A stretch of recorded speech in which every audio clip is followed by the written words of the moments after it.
All right, so we're going to start to look at A Course in Miracles. I've read the book a couple times and I kind of feel like I'm confident enough to start teaching some of the principles in the book. Now, I do want to have a disclaimer. It's not that I feel that everything in the book is in perfect alignment with everything I feel about the nature of life and the nature of one's soul. I think it is a really interesting piece of work. Just like every book that's ever been written, I believe it was written by human beings. Anything that is bound in a book was 100% written by a human hand. And so I'm not saying that spirituality cannot filter through the mind and consciousness of a human being, but we all have to remember that anything that is in a book form was at some point edited, written, and somewhat had a projection of human consciousness that allowed it to be written. Okay, so I'm going to start with the beginning because that's a great place to start. And essentially, the title of the book is A Course in Miracles. And the purpose of the book, and it is a course, is to train the mind to recalibrate itself into a state of oneness and peace and serenity, and obviously to ascend to that state where we feel that we have bridged that gap between the divine and our lower conscious states. So I'm going to jump right into this. I'm going to start first with what the book calls the separation or the ego mind. So the ego mind is that of perception. And again, perception is a very unique quality that each and every one of us possesses. And my perception is going to be different from your perception and different from all of the different perceptions on planet Earth, although they do make up our grid of collective consciousness, because we are all connected, whether we like it or not, through our collective consciousness. Now, perception is something that human beings created. So this is what the book says, okay? Nothing that I'm teaching is gospel. And again, I am just teaching it. I'm not preaching it. I'm just explaining how the book explains it. Okay, so humans created this mechanism of perception in the perceptive mind. And in the book, or in many religious texts, we can define this as the descent, the fall from grace into the lower centers of the egoic mind. Okay? And essentially, this is the state of separateness which we are experiencing in a body, in an isolated consciousness that cannot bridge itself or has difficulty imagining itself in unison or in oneness with the mind of all. Okay, this is essentially where fear was born. Okay, because when we separated ourselves, when we became isolated, we also became afraid of that separation, or we became afraid of others, and also essentially afraid of the divine or God. Okay, if the other thing to note is that perception changes. Perception is not a static state, and it's always in fluctuation. So it's difficult to get a really good barometer on what perception is doing at all times, because it's always in flux. And this is again what creates some of that ungroundedness and fearfulness in the individual, is the fact that perception doesn't really give us anything solid to grasp to. It's always sort of in fluctuation and bouncing around. Okay, so it is a constant and it is not a fact. It's left up to interpretation. So everything that we see is filtered through the lens of our perception and our interpretation. And this is a little bit of a difficult thing because, again, no one singular consciousness is perceiving or interpreting that dissonance that we experience through perception. Is the mechanism of how we feel distant from others and separated from our source. So in the event of the fall or the descent in consciousness, this separate state, we essentially invented the death and birth cycles, and death being, again, the ultimate fear. And any fear that we have, we can trace it back to that root fear of dying, of becoming nothingness. Whether it's that we're afraid of heights, we're afraid we're going to fall and die. If we're afraid of going to the dentist, we're afraid that something's going to happen to us and cause us, to die. Even if we're afraid of public speaking, a lot of it is, being embarrassed, so much so that you're embarrassed to death. Okay, so when you think of any fear that you have, really ultimately there's only one primal fear, and that is the fear of not being here or not being conscious. Okay, the other thing that the separation created was this fear or this belief in lack, this belief that there was not enough to go around, the scarcity principle, and that we had to essentially fight each other or attack each other to have our needs met. In this separated state, there was not this unified oneness, there was not abundance, and so it became, again, a very difficult world or difficult state to be in when we have entered into this separate mindset or the separate consciousness state. Okay, also the separation leads to this feeling of loss and isolation. So we experience loss or this isolatedness from others due to, again, the closed offness of our consciousness. Because we have closed ourselves off to the divine and we've closed ourselves off to oneness, we've also closed ourselves off to that natural communication state with the quantum field and with others around us. So we do feel very separate. We can essentially only perceive our own thoughts. Now, there are instances where, of course, which I've taught in other videos, where we can, as we start to move up the ascension scale, start to integrate things like telepathy, and we can really start to feel the energy of others. And that is, again, part of this path of raising our consciousness towards that ascended state. Some of these abilities start to be remembered by our consciousness, and we can tap into that field or that divine mind again. But one of the factions of the separation or the fall is this isolated state, okay? And in the separation, we also created suffering and pain. So through our denial of the divine or our need to create our own will and our separated state, we also opened ourselves up to the pain of being separated and essentially that state of suffering.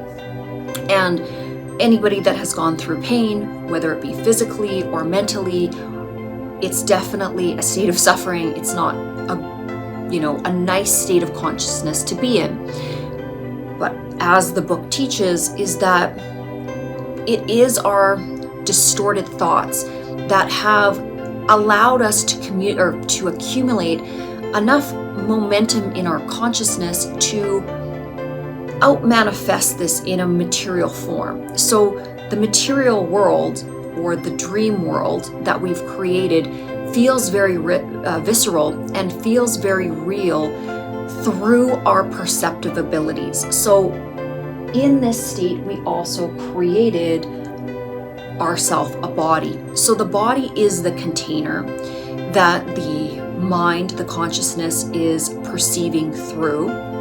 Obviously, it's three-dimensionally based. It's a material-based body. And as we experience the world around us, the material world, through the perception of the body, we perceive things like birth, pain, suffering, and again, this extreme isolation, because being in a body is very isolated. it's an experience where, you can tactilely touch another human being, you can hear them, you can see them, you can speak to them, but you can never really join with them. You're always going to be in this state of separation. And the Course in Miracles is a text that provides the framework and the parameters of how to undo this thinking or undo the mental prison of this separated state. But it involves forgiveness, it involves seeing all others and all aspects of the dream world or of the world that the descent created through the eyes of divine sight or spiritual sight.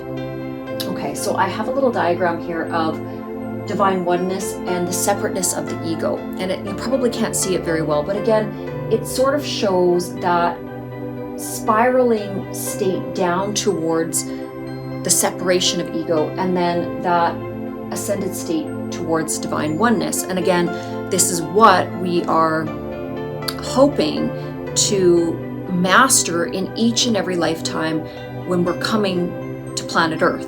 Now, I truly believe that Earth is not the only planet we can incarnate on. Now, that's a personal belief, and it coincides with a lot of the experiences I have had from early childhood and the memories that I have of past lives and experiences, very unique experiences that I've had with kind of moving past the veil.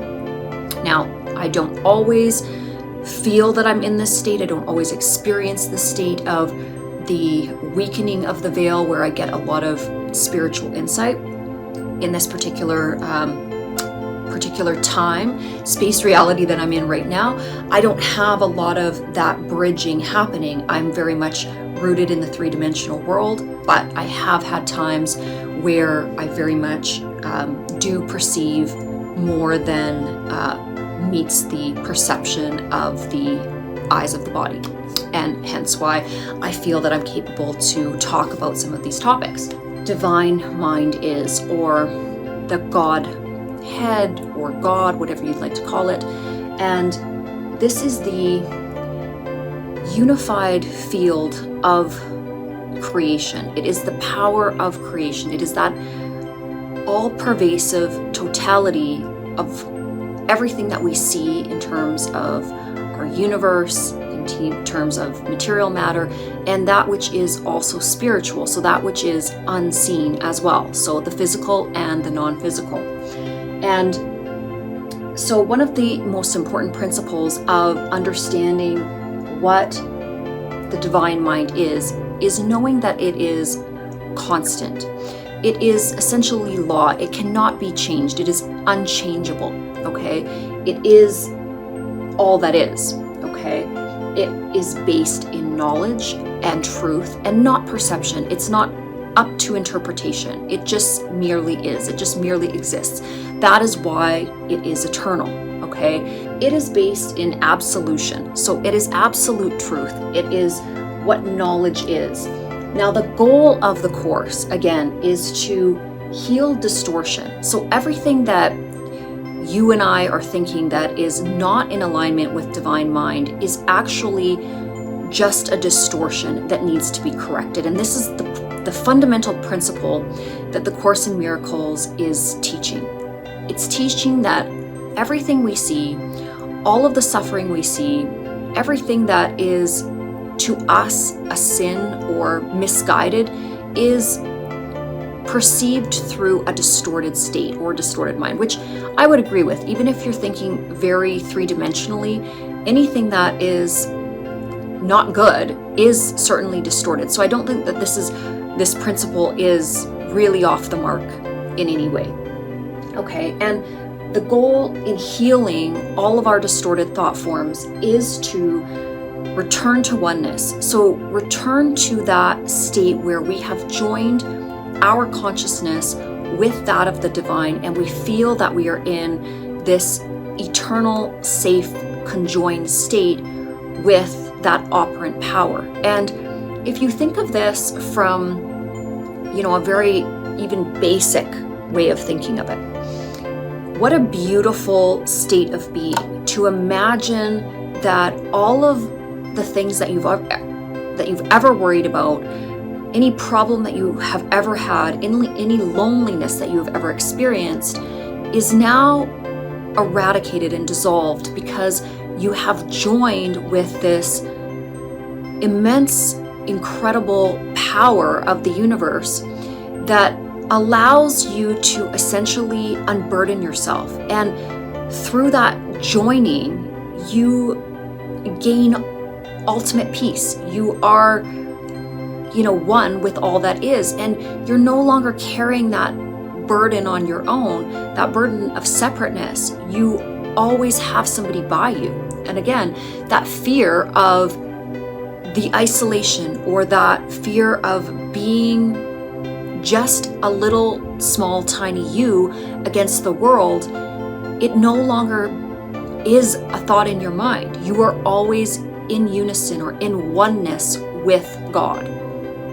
And so the goal is to return to oneness, and the goal is to remember who you are and this divine state of being where all is there for the benefit of everybody. It's this unified state of unconditional loving energy.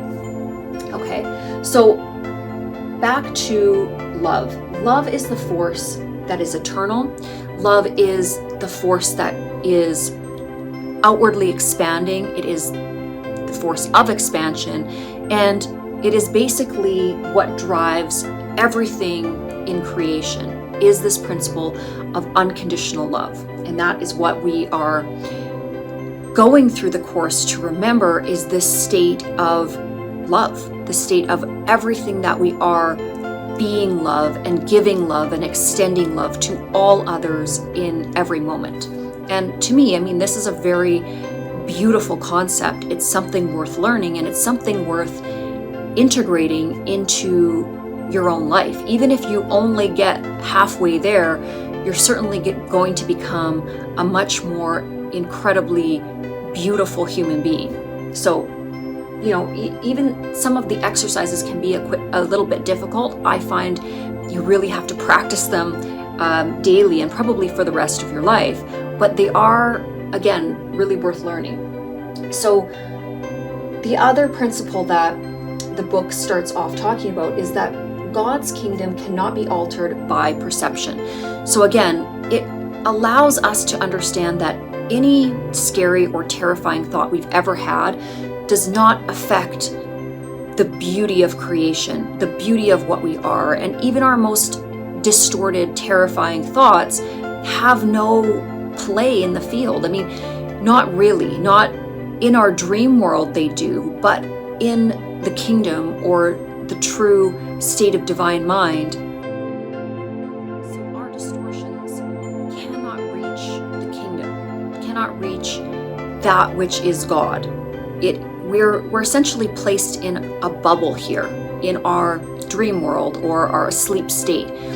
Even though through our perception it feels very visceral, it feels very real, this book is meant to help us unlearn all of the distortions that we have created and to remember a much more real state that is that unification with God. And if you've ever looked into near-death experiences or spiritual awakenings, anybody that has gone through this will tell you that that state feels much more real, much more alive than the life that they've experienced here on earth. And I've also had that experience where being connected with all that is very expansive.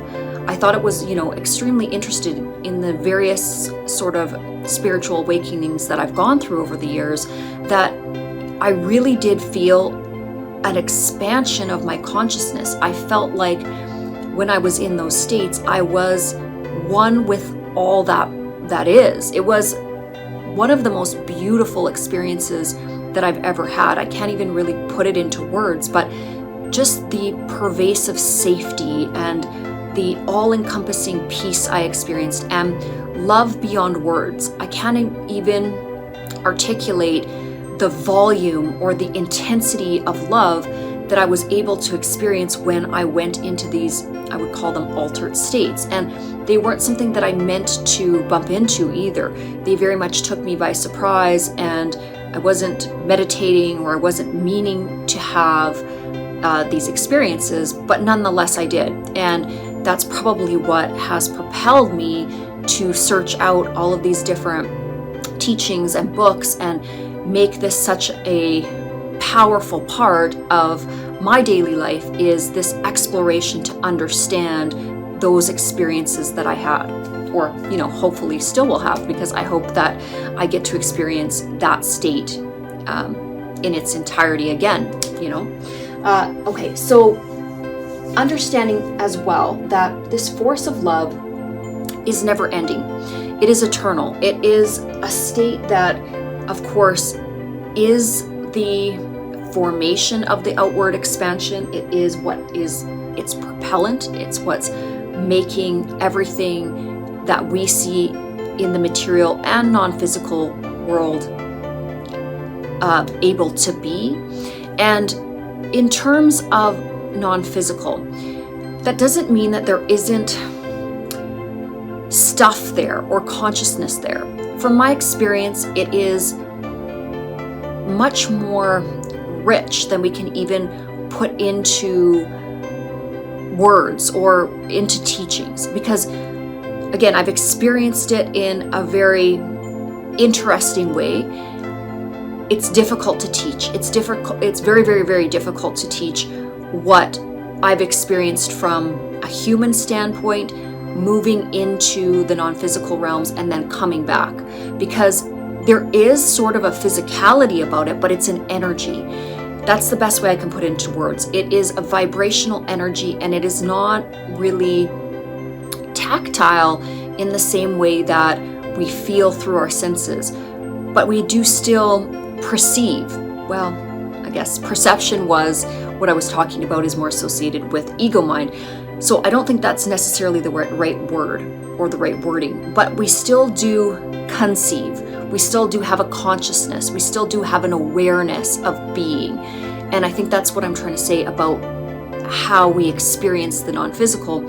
It's very much an experience of energy. And okay, I'm going to go to the next point.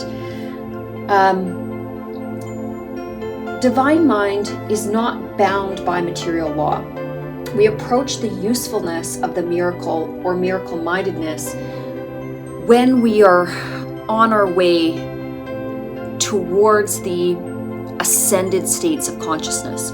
As we are ascending, part of what this course teaches is that the force of the miracle, or the advent of the miracle, is actually our natural state. So it is an inherent gift that comes with unification of the divine mind. And what this course teaches is that miracles are actually to be expected and should be expected, and are part of our natural divine state of being, to be able to create these fluctuations in time, space, and be able to heal each other. And that is the purpose of the miracle. It is to essentially collapse time and space and create an environment for instantaneous healing between the separated minds. So the miracle is the agent of instantaneous healing. And it is the gift that is given through one to another, but has a residual healing effect for the masses and the other and the individual separated, all at the same time.